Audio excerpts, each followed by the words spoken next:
Hello everyone, hope you're doing well. Um, we'll be making a series of videos to talk about the follow-up cleanse of why doing it and some of the herbal aspect of it and how it works in a way.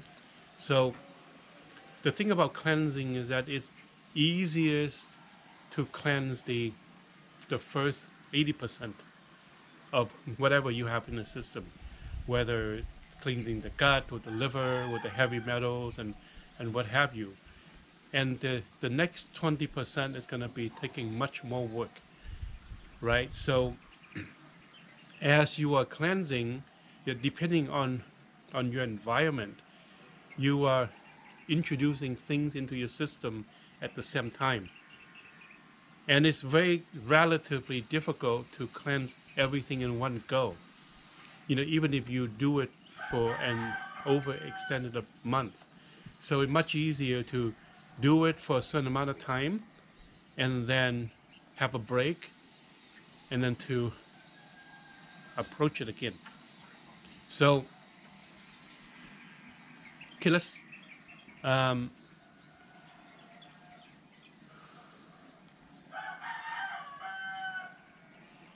and the thing about the human body is that it's not that straightforward.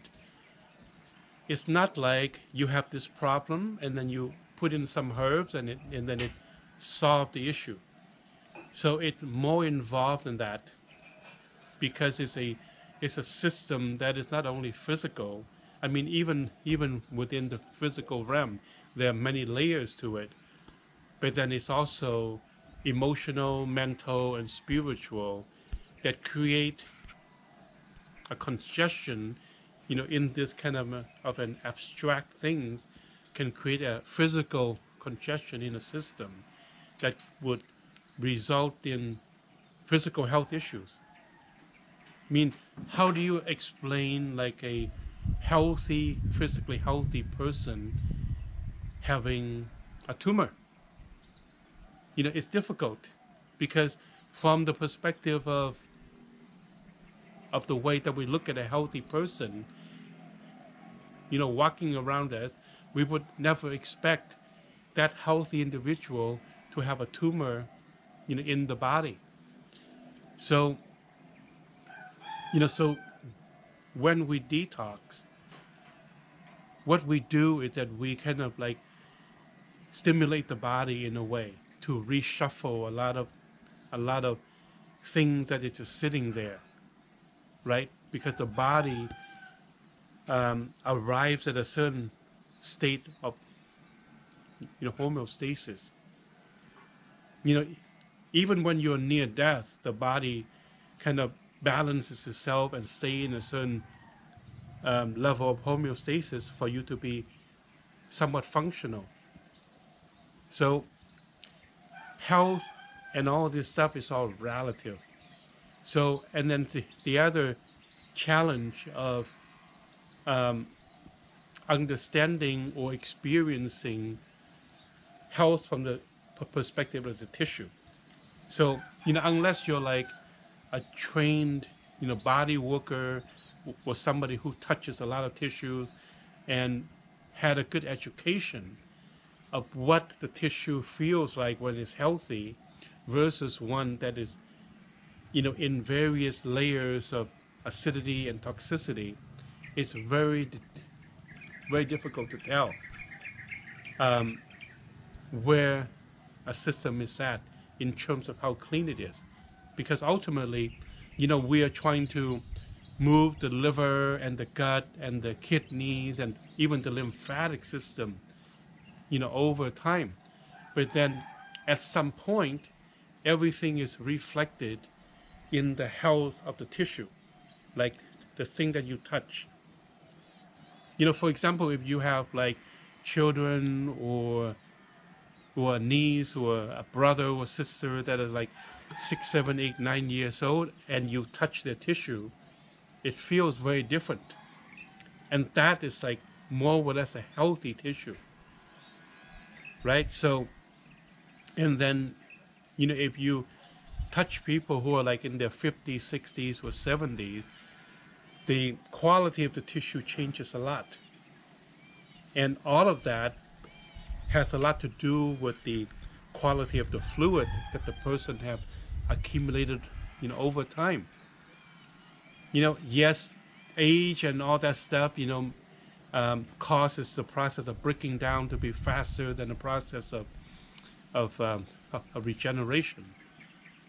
But then a lot of that, you have to go back to mindset, um,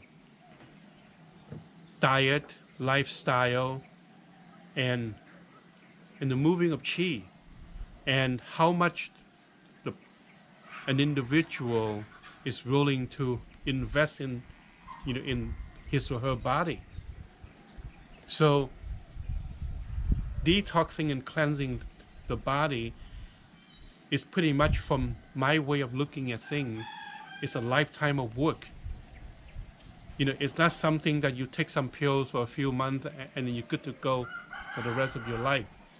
It's a constant work in moving things out and then trying to live in a relatively pure environment, or to not putting things into the body like lotions and deodorants and hair and shampoo and all that stuff that have heavy metals and other chemicals in it that would get the body toxic again. So there are many layers of looking at this. So this is where the real education is. The real education is not in, you take these 3 or 4 formulas for a certain amount of months and then, you're going to become more clean. Yes, that helps. But then you also have to look at this massive amount of lifestyle things and then to work on the emotional body and work on the trauma that creates stagnation, right? So it's a little bit more involved, especially if you are a practitioner, and you deal with clients. There's a certain reason why some clients take some things and it work for them, and then they move on with their lives and they arrive at a better place, and some other person do a similar program but get less of a result, and maybe some other people do the same program and get very little or no result. So it depends. It's more dependent on these other kind of like abstract factors. But then these factors are not really abstract. It's just a matter of our understanding or our knowledge and experience of looking at the equation from this side while we are affecting it on this side. And that's where like there are so many different kind of healing modalities. It's not that the modalities are not effective. It's, from my opinion, I've been doing this for quite a while. It's more like where the practitioner is at. Because all the healing and all that stuff is a process of a transference of an experience. So how my body is or what experiences I'm able to transfer to a client, depending a lot on how cultivated my being is and how cultivated my vagus nervous system is. You see, so these things, are the things that kind of separate the different, gradients of work that one can get, from the different healers or whatever that you choose to call them. It's not skill level and these things like that, as much as self-work, self-cultivation. So these are the more abstract things that, people don't really understand or consider that much. So what I'm trying to convey is that healing and cleansing, it just seems simple, but it's a little bit more involved in the process. and I'm just sharing my perspective of the different layers of how involved it is. In our kind of basic group um, cleanse program, I talk about trauma, I talk about moving chi and all of this stuff, right? So these things are very these things are a very integral part of self-development. So using the herbs in a way to kind of getting the body to be more purified, to just arriving deeper at the space where you allow more chi to flow through, and your nervous system can be healthier so it can be more adaptive to the chi flowing into your body.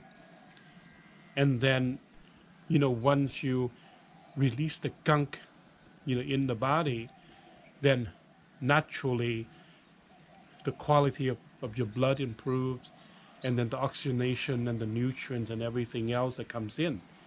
So all of these things kind of work together. So, I don't usually get fixated on one part of anything. It's going to be more like, what does this person need? When you see the different aspect, of the needs. So, coming back to the deeper cleanse idea, there's certain herbs and certain ways of using the herbs going to move your system a lot deeper, to cleanse it out. So our colon cleanse and liver, blood, and kidney, and the lymph detox are just like the basic stuff that move the system. And once people become more clean inside, naturally they feel better, they can have more energy.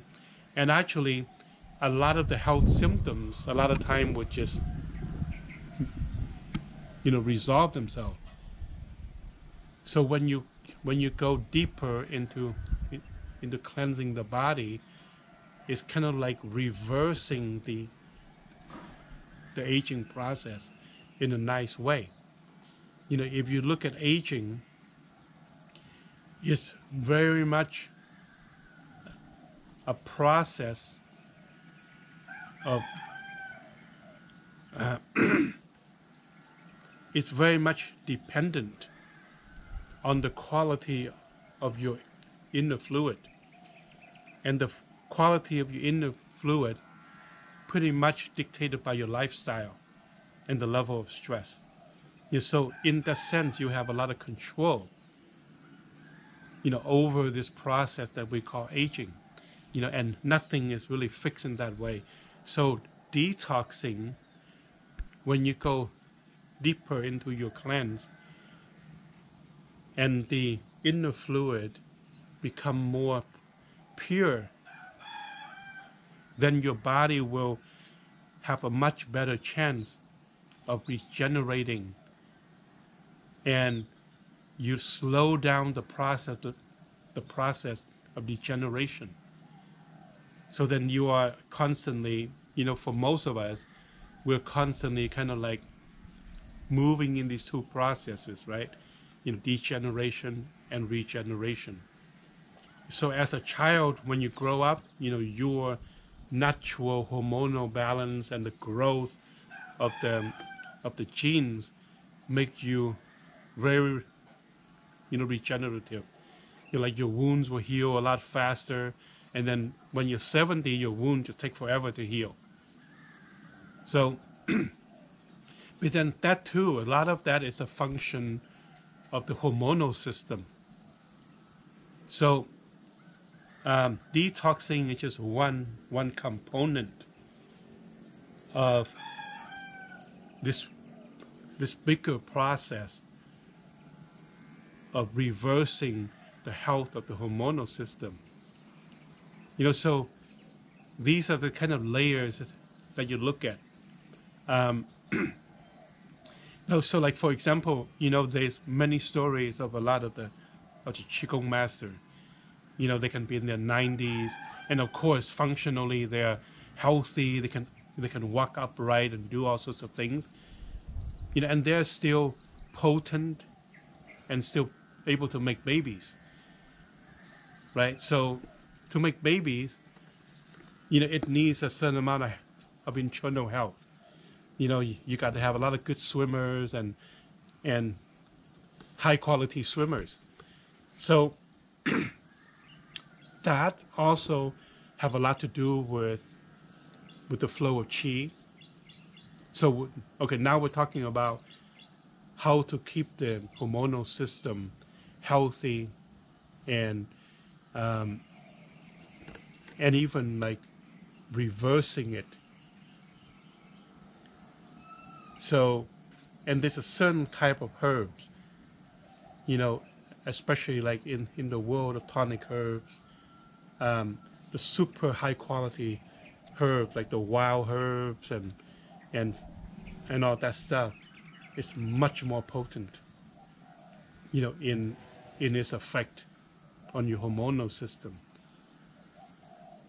But then they would only be effective, or I should say, they would be more effective, you know, if your system is clean, right? So when the system is toxic or, you know, too young, and then you throw in all these super high quality tonic herbs, sometimes it's counterproductive and they can create harm. But then when the system becomes more clean, you know, it means that your yin and yang can become more balanced. You know, then the tonic herbs will come in and they will play a much um, effective role in helping your hormonal glands to regenerate. And then, you know, you can feel younger functionally and maybe to even look younger. So the cleansing part is very important part of this whole process that perhaps can, you know, open a lot of doorways, you know, for, you know, other possibilities. Like when I work on the human body, so one of the things that I do is to work on the human body, you know, to activate the qi, right? So when a body is too toxic, it's very difficult, or much more difficult to move the system versus when it's more clean. You know, so there are some other factors like breath, you know, body mind issues involved in the process, but the health of the physical body is very important in the ability of the system to tap into that space. So these are the different kind of areas to explore. Okay.